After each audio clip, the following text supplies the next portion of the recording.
नमस्कार, स्वागत है आपका हमारे चैनल पर। 15 अगस्त को दिल्ली में बॉम्ब ब्लास्ट का षड्यंत्र रचने वाले आईएसआई आतंकियों का निकला दिल्ली सरकार से संबंध। आपको बता दें कि जिन आतंकियों की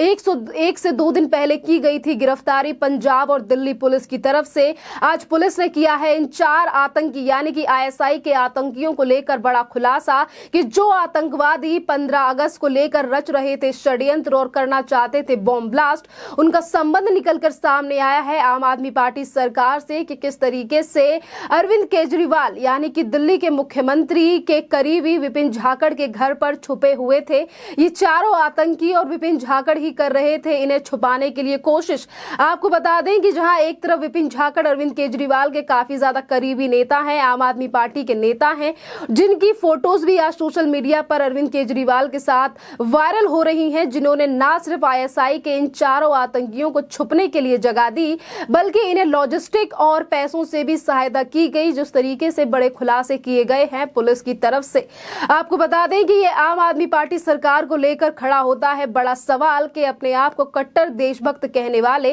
अरविंद केजरीवाल और उनकी सरकार किस तरीके से आईएसआई के आतंकवादियों का कर रही है समर्थन। पैसे और रहने के लिए जगह दी गई थी आम आदमी पार्टी के नेता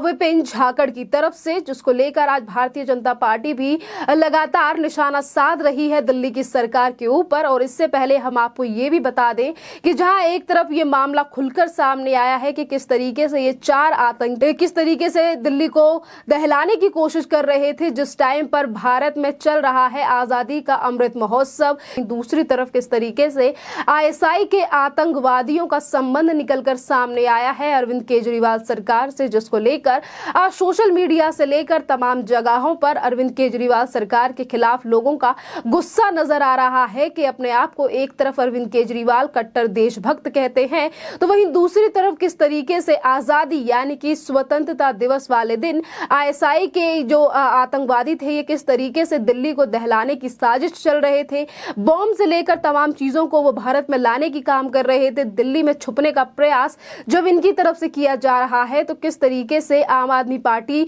सरकार के ही ये नेता यानी कि पार्टी के ही ये नेता विपिन झाकड़ किस तरीके से इन आतंकियों की कर रहे थे मदद। इसी के साथ हम आपको ये भी बता दें कि पुलिस ने अभी इन चारों आतंकियों को रिमांड में यानी कि पंजाब पुलिस इनकी रिमांड ले रही है और भी तमाम चीजें निकलकर सामने इस पूरे मामले में आएंगी। तो वहीं दूसरी तरफ भारतीय जनता पार्टी ने अब मोर्चा खोल रखा है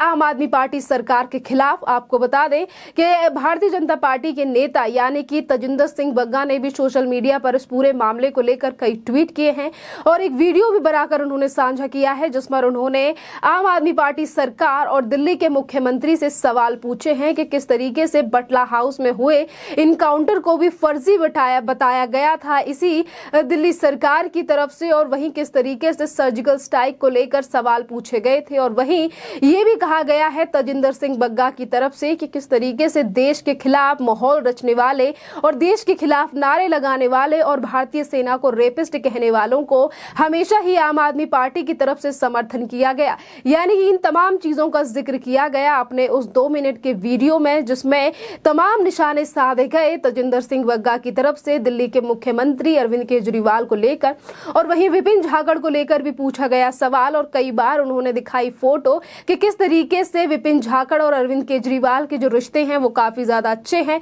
कई जगहों पर उनके होर्डिंग्स लगे हुए हैं विपिन झाकड़ के। तो वहीं दूसरी तरफ अरविंद केजरीवाल के साथ फोटोज भी नजर आ रहे हैं विपिन झाकड़ के, जिसने की थी मदद आतंकवादी यानी कि आईएसआई के आतंकवादियों को छुपाने की और पैसे देने की। जहां एक तरफ ये बड़ा खुलासा इस पूरे मामले पे हुआ है तो वहीं भारतीय जनता पार्टी के तमाम जो और बड़े नेता हैं वो भी इसी तरीके से निशाना साध रहे हैं आम आदमी पार्टी सरकार के ऊपर कि किस तरीके से आतंकियों को छुपाने का काम किया गया विपिन झाकड़ की तरफ से। इसी के साथ हम आपको ये भी बता दें कि जिस तरीके से आज आम आदमी पार्टी के नेता विपिन झाकड़ को लेकर भी निशाना कसता हुआ नजर आ रहा है, पुलिस शायद आगे चल के उनकी भी गिरफ्तारी कर सकती है। जिस तरीके से ये मामला सामने आया है आतंकियों के मुंह खुल रहे हैं, जिस तरीके से उन्हें रिमांड में भेजा गया है। तो वहीं दूसरी तरफ विपिन झाकड़ के पिता का भी कहना है कि मेरे बेटे को सिर्फ फंसाया जा रहा है। एक रिश्तेदार यानी कि उन्होंने अपने किसी रिश्तेदार का नाम लिया है और उन्होंने कहा है कि मेरे बेटे के ऊपर कोई भी मामला नहीं है, मेरे बेटे ने मदद नहीं की है, बल्कि वो तो रिश्तेदारों के कहने पर फंस गया है और रिश्तेदार उसे फंसाने की कोशिश कर रहे हैं। इस तरीके तरीके के आरोप जो हैं वो लगाए जा रहे हैं। अपने बेटे को निर्दोष बताने की कोशिश की जा रही है विपिन झाकड़ के पिता की तरफ से। पर इसी के साथ अगर हमको आपको बताएं कि ये जो मामला है वो काफी ज्यादा बड़ा मामला है कि किस तरीके से ये 4 आतंकी जो हैं वो देश की राजधानी यानी कि दिल्ली को दहलाने की साजिश रच रहे थे। बॉम्ब से लेकर तमाम चीजों को ये लोग दिल्ली में लाने की कोशिश कर रहे थे और अब जैसे कि रिमांड में इन्हें भेज दिया है, तो वहीं स्पेशल सेल की टीमें भी इनके खिलाफ रिकॉर्ड खंगाल रही हैं। और ये सभी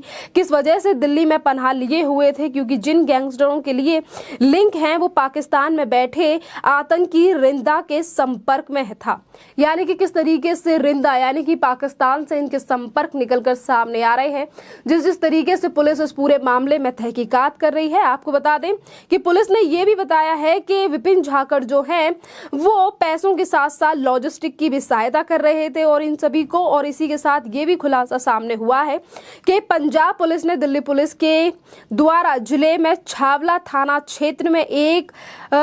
घंटे के अंदर 4 ऐसे लड़कों की मौजूदगी की जानकारी दी थी जो मोगा में एक केस में लिप्त थे। ये चारों लड़के गोयला डेरी इलाके किराए के मकान में रहते थे, जहां से दिल्ली और पंजाब की पुलिस टीम ने इन्हें गिरफ्तार किया है। यानी कि इस तरीके से इन लोगों की गिरफ्तारी की गई है। और ये भी बताया जा रहा है कि पंजाब में इनमें से 2 जो आतंकी थे वो पहले ही मोस्ट वांटेड चल रहे थे और इसीलिए इनके ऊपर कसा गया है शिकंजा। दिल्ली में ठीक 15 अगस्त से 3 दिन पहले इन लोगों की गिरफ्तारी शुक्रवार को पंजाब और दिल्ली पुलिस की तरफ से की गई थी। खैर, अब देखना अहम ये रहेगा कि जहां एक तरफ इन चारों को रिमांड में भेज दिया गया है पंजाब पुलिस के, और वहीं पुलिस भी इस पूरे मामले को लेकर बड़े खुलासे कर रही है। अब क्या कहेंगे दिल्ली के मुख्यमंत्री अरविंद केजरीवाल इस पूरे मामले को लेकर, क्योंकि जिस तरीके से आज भारतीय जनता पार्टी के द्वारा निशाना साधा जा रहा है वो तमाम उन चीजों का जिक्र कर रही है जब भी दिल्ली सरकार की तरफ से आतंकियों को बचाने का प्रयास किया गया है। जिस तरीके से बटला हाउस में हुए इनकाउंटर को भी फर्जी बताया गया था और उस पूरे मामले में भी क्लीन चिट मिल चुकी है भी कुछ दिन पहले हाई कोर्ट की तरफ से। उस समय पर भी आम आदमी पार्टी सरकार को लेकर उठाए गए थे काफी ज्यादा बड़े सवाल, और जिस तरीके से सर्जिकल स्ट्राइक को लेकर अरविंद केजरीवाल ने उठाए थे सवाल, और वहीं दूसरी तरफ कन्हैया कुमार जैसे लोग जो कि जेएनयू के बाहर खड़े होकर उन्होंने प्रदर्शन किया था 2016 में, जहां एक तरफ भारत के टुकड़े और तो वहीं दूसरी तरफ भारतीय सेना को कहे गए थे काफी ज्यादा अपशब्द, पर उस कन्हैया कुमार को भी बचाने की कोशिश की गई थी दिल्ली सरकार की तरफ से कि किस तरीके से कन्हैया कुमार की फाइल को नहीं जाने दिया था दिल्ली के मुख्यमंत्री अरविंद केजरीवाल ने। और तमाम इस तरीके की चीजें हैं आज जिनको लेकर आम आदमी पार्टी सरकार को लेकर खड़े हो रहे हैं तमाम सवाल, चाहे फिर वो बात हो कि दिल्ली सरकार के ही पार्षद यानी कि ताहिर हुसैन की, किस तरीके से 2020 में ताहिर हुसैन ने भी तमाम लोगों को चढ़वाया था मौत के घाट जब सीए का चल रहा था दिल्ली में प्रोटेस्ट, तो किस तरीके से ताहिर हुसैन जो कि आम आदमी पार्टी का पार्षद था अमानतुल्लाह के काफी ज्यादा करीब, जिसको लेकर आम आदमी पार्टी की तरफ से ये तक कह दिया गया था कि ये मुसलमान है इसीलिए किया जा रहा है इसे टारगेट। खैर, इस बार क्या बयान होगा आम आदमी पार्टी सरकार के नेता और दिल्ली के मुख्यमंत्री अरविंद केजरीवाल का, क्योंकि जहां एक तरफ भारतीय जनता पार्टी लगातार हावी है आम आदमी पार्टी सरकार के ऊपर, तो वहीं दूसरी तरफ दिल्ली की जो जनता है वो भी लगातार पूछ रही है दिल्ली सरकार से इस पूरे मामले को लेकर सवाल।